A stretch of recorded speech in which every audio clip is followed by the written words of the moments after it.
having our own offices is necessary. It just is.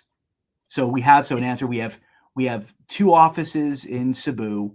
I'm sorry, 2 offices in Davao, Philippines.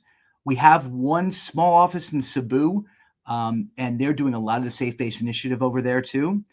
And we have an office in India as well. Yeah, amazing, Mike. In fact, we have our digital compliance helped us put together this 13-point no nonsense HIPAA security. And so here is the high level stuff that we do as an organization that we just ensure HIPAA compliance through SnapShield. Here, a firewall is installed to protect against unauthorized intrusion. Virus detection systems were implemented, including a procedure to ensure that virus detection software is maintained and updated. We also use the internet. The use of internet via our network is not permitted for personal use, and all systems require valid ID and password.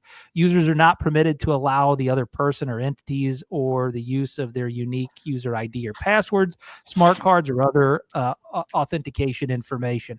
I know it's HIPAA, guys. I don't want to lavish any of these points, but I want you to understand this is important to your practice.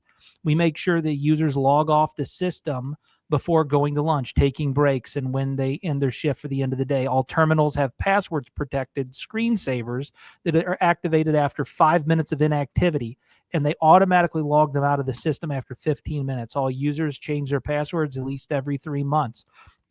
We also instituted the fact that after 3 unsuccessful attempts to enter a password, the user's ID is suspended, and upon termination, all passwords for employees are immediately changed and deactivated. Also, passwords will be changed immediately in the event of suspected or actual password breach. All mobile phones, this is a big one, are stored in a locker for every single employee of Snapscale that works out of a Davao office or Cebu office. All mobile phones are stored in a locker to prevent unauthorized use. And then the office is locked where the workstations are contained when not in use.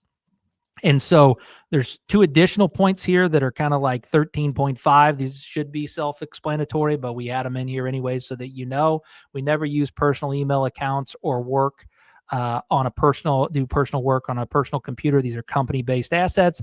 And then lastly, we're not keeping clinical data on a personal email account. We make sure that they have a HIPAA-compliant, appropriate email account so that there's no private health information breaches. And then SnapShield also has a requirement of officers. And so there's HIPAA officers. Dave Justice, our chief client officer, is a HIPAA security officer. Amy Cohen is a HIPAA compliance officer. Nick Ancho, who's the operations manager in the Philippines, assists with HIPAA compliance officer. And Albert Yoshida, who's a director of client success, is also our HIPAA technology officer in the Philippines. And so there's a mixture of United States and Philippine-based staff members who are officers around the SnapShield program. So that's what you get. However, you heard Mike say earlier, well, what about these people that work from home? Guys, that's not something to run away from. That is exciting. SnapScale is, I would imagine, I believe, we're the first company in the world to properly do a SafeBase initiative using a third-party auditing company to verify independently that we're HIPAA compliant when we are sourcing from outside of just people who can make it into the office. You want to talk a little bit about SafeBase initiative? Just a couple minutes, Mike. Very quick. I brought it up before. Is people are looking to work from home now more than ever. Again, we're HIPAA compliant. Our clients rely on us to provide that level of security. And again, I need to make sure that we do it because it's my company, it's my reputation, it's everybody. But again, the fact is that remote is here, just is. I mean, people want to work remote. They have to work remote sometimes.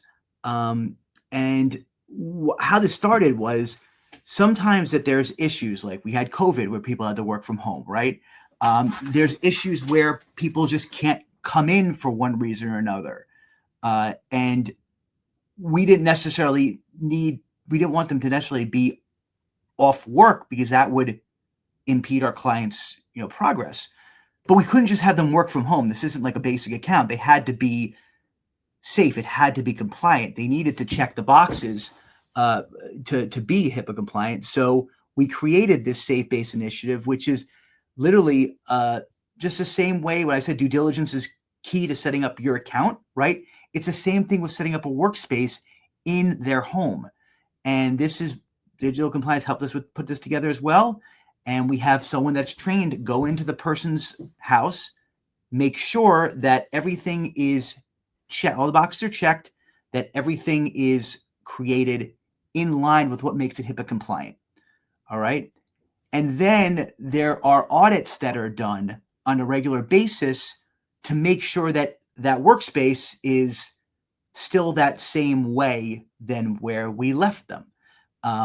When they do the initial inspection, they send the client, a picture of the workspace, that there's a certificate that they get, all that sort of stuff. However, because we have to make sure it's that way, we do those audits as well. But again, going to our culture, and I'm not going to be, is that it's important to note that those audits are not just our people going in there trying to find something, right? They don't work from the office where we have a lot of culture. Okay, we have a lot of culture, employee engagements and stuff like that. They work from home. So what we do by coming and doing these audits is not only do we, make sure that their workspace is still compliant and we're not in breach of anything, but we bring them coffee, we bring them food, we see how they're doing, we talk to them about what Snapscale is up to that they haven't been a part of because they're not in the office. So it's really a good way to keep in touch with these people that are remote, so they still feel connected. Now, again, for the most part of our requirement is that, if they're having an issue in their home, they have to come to the office. So most of these people are within an hour of the office too. So if they have an issue at home, they pop in, they plug in, and they work. So a lot of these people do come to our employee engagement things, but since they're not in the office every single day, this compliance that we have to do of an audit also allows them to stay engaged with the regular ongoing culture. So it really is a dual purpose. And we had this signed off as a proper HIPAA compliant remote staffing scenario, which I think I'm pretty sure we're the first people to do this in this industry. HIPAA compliance, our third-party auditing, digital compliance, our third-party auditing service for the HIPAA compliance within our organization, they have a website, HIPAAtraining.com. Okay, so that's why it says here, HIPAAtraining.com just hailed Snapscale, formerly BBC Global Services, as their best example of compliance in this organizational structure. Don't take my word for it. We have another webinar where we actually had digital compliance on, and you're welcome to go watch that HIPAA compliant webinar that we previously did as BBC Global Services, where they did hail our organization as the best example